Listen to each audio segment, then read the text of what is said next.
From Atlanta, Georgia, welcome to Fearfully and Wonderfully Me, a podcast for women on leadership and life skills with Rhea Story.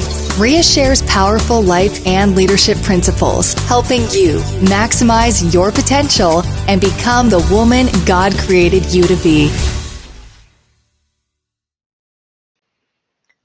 Hello, everyone. Welcome to today's podcast episode on climbing the ladder of influence at work, climbing to the first step.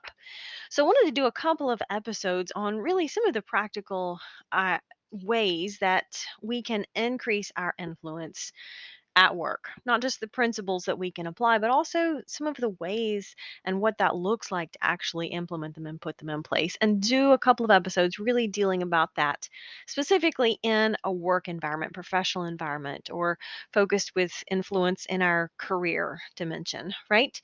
So there's a whole chapter dedicated to this in my book, The Ladder of Influence, but I love to just pull out some of the nuggets and kind of elaborate on them in the podcast episode. So, um, one of the things that I share about it when I talk about this is Joyce Meyer's quote, and then I loved it. She says, "I've learned that I really do have discipline, self-control, and patience, but they were given to me as a seed, and it's up to me to choose to develop them." Because when we talk about climbing to the first step on the ladder of influence, the first step on the ladder of influence is control of self, right? Being able to control my inner 3-year-old who wants to just pitch a fit when things don't go my way. Being able to have that control, that self control, and what that looks like in a professional environment. Sometimes it's the little things like, you know, having the discipline to get up on time so that I'm not late for work, right? That's one example that can look of what that could look like, climbing to the first step at work. But I can't talk about this without just touching on the irony of the fact that it's unfortunate, but most of the time, the people we care about the most are the people in our home environment, right? Our families, our spouse, our children, our significant other. Those relationships that are personal are much closer to us. But it's ironic that the people who we love the most often see the worst of us. And I think that for one reason, that challenges most of us most of the time is because those relationships are close to our heart, there's more emotion there. And anytime there is more emotion in the situation, it's much easier for us to lose lose the battle with controlling those emotions, right? And Andy Stanley, who reminds us our feelings can be terrible leaders. So anytime there is more emotion, it's more challenging for us to have more of that self-control, that control of self. And so I think that's one reason that this is easier almost at work, because there just naturally is less emotions, right? People at work tend to see us a little more filtered. We tend to be a little more in control of our emotions because we have stronger ones at home. So we're in control of them more at work. Now, not all the time, certainly, but when we care more, we're more emotional, and it's easier to let those emotions get control of us. So, absolutely, this is easier. Next month, I think we'll talk about this in a personal environment with our relationships at home.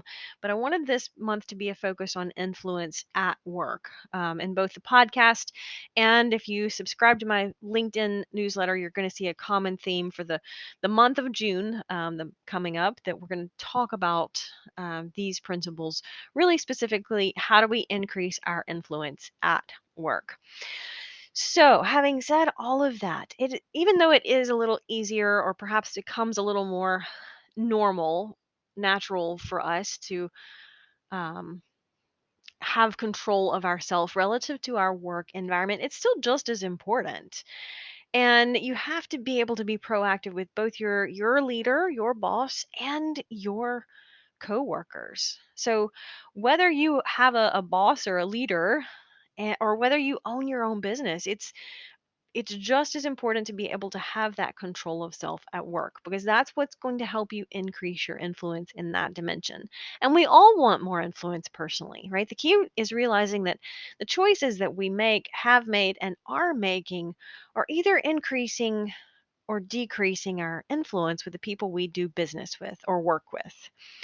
And I've said it before, but influence is built like a cathedral, one brick at a time, one stone at a time, one choice at a time.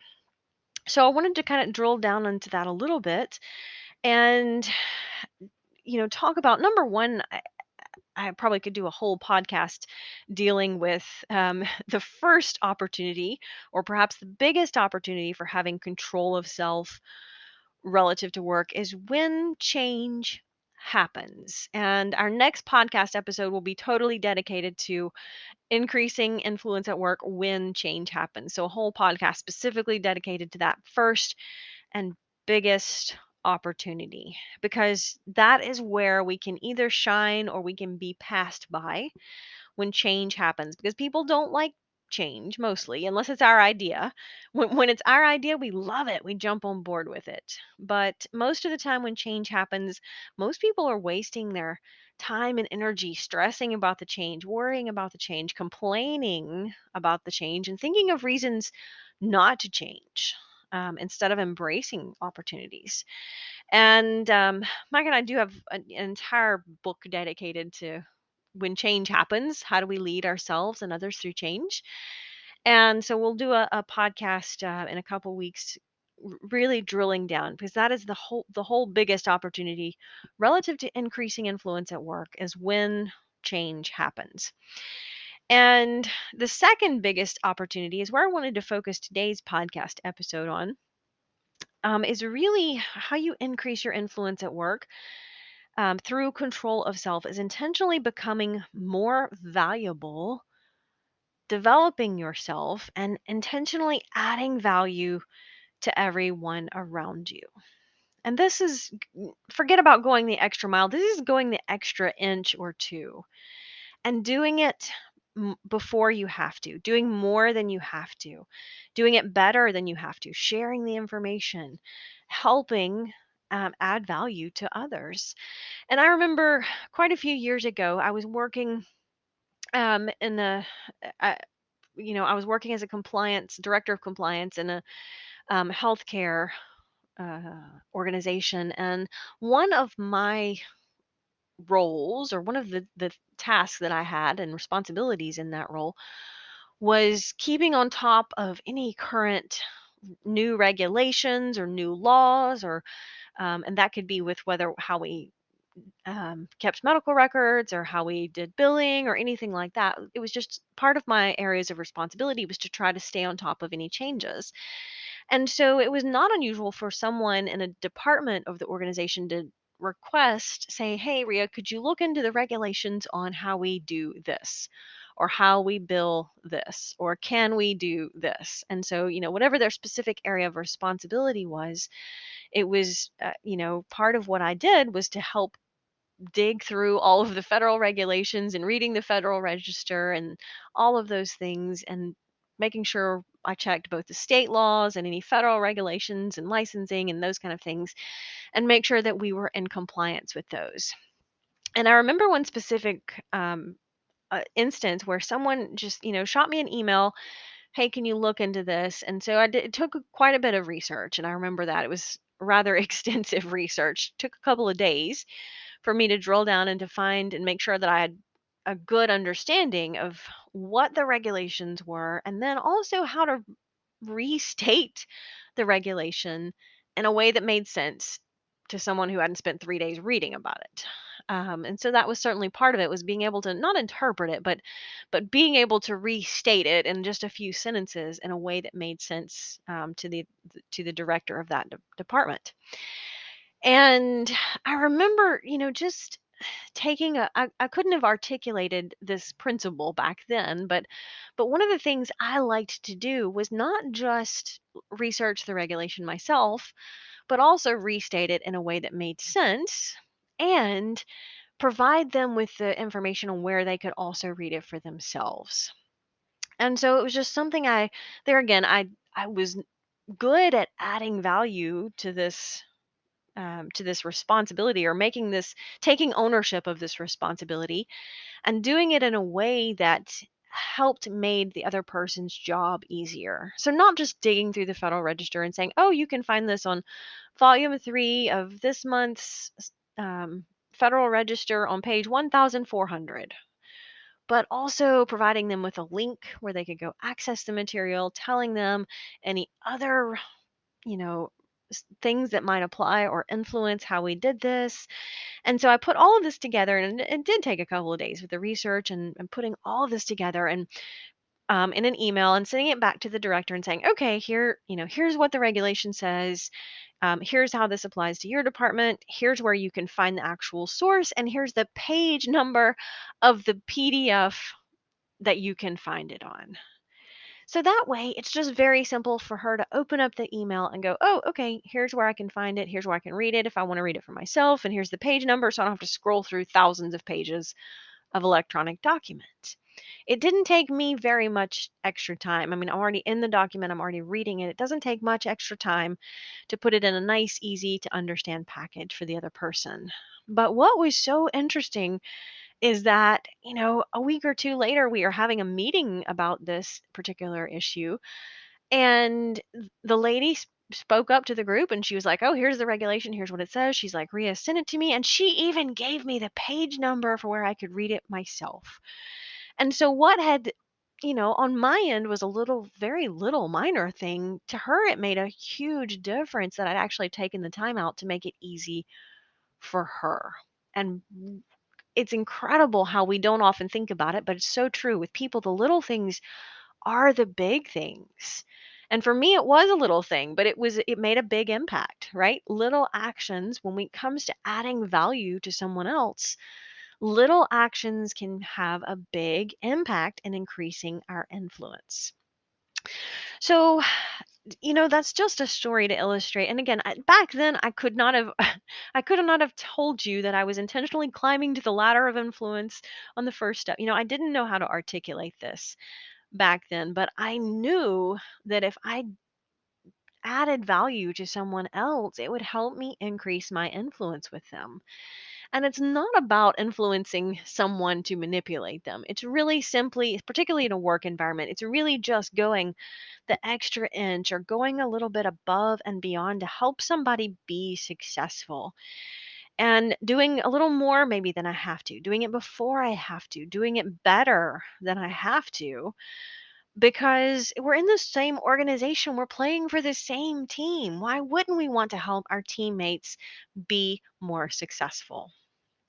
So, a couple of thoughts and just a couple of ways from the checklist in the book that helps you kind of think through practical applications of this principle. Um, First one, relative to having control of self at work, ways that you can increase your influence at the first step. Number one, accepting responsibility for controlling your emotions at work. So, knowing that your goal is to build trust with other people, making sure that you pause and reflect, think before speaking out in meetings or with clients or with coworkers. Just number one, taking responsibility of your control of your emotions. Another one, just showing up on time for work and meetings, and making sure that you are prepared for that meeting or prepared for the day. Because if you show up to the meeting but you haven't done what you need to do to be prepared for it, it's not going to do anybody any good. Finishing projects on time and keeping commitments to your boss or your clients or others within that work community. And that means don't make promises you cannot or won't keep. If you say you will do something, do it. And there aren't any excuses for why that can't happen, because most of the time, if we allow ourselves permission to come up with an excuse for why we can't honor a commitment, it's very easy to find that excuse, right? We can make something happen or we can make an excuse, but you cannot make it happen if you're making the excuse. So don't give yourself that permission. If you make a commitment, you honor it 100%. And if you cannot honor it, don't make the commitment to begin with, right? Because when you make a commitment and you break it, when you commit to a deadline and you don't meet it, that is just decreasing your influence. It's destroying trust, because in the future, nobody is going to be able to trust you and depend on you to get something done when you say you can get it done, right? Because you're decreasing that influence if you don't honor that commitment. And I think the last one I wanted to touch on in this podcast episode, this is kind of a big one. Don't complain about your coworkers or your boss. Because there again, if you are on the team, in the organization, complaining about your coworkers to other coworkers is not helping build trust. And you're also just losing valuable time and energy on something that you cannot control, right? Focusing on what you can control, and always, always, always that comes back to what can I do in that situation? So rather than complain about someone else or complain about my leader, complain about my coworkers not doing enough, I need to be focusing on what should I do in this situation? How can I contribute? And quit worrying about complaining and wasting time and energy complaining about someone else that you cannot change. Until next time. Start increasing your influence and maximizing your potential with Ria's audiobooks. Available at audible.com, amazon.com, and iBooks. Please visit riastory.com to learn about Ria's books, resources, speaking, and training programs. Thanks for listening.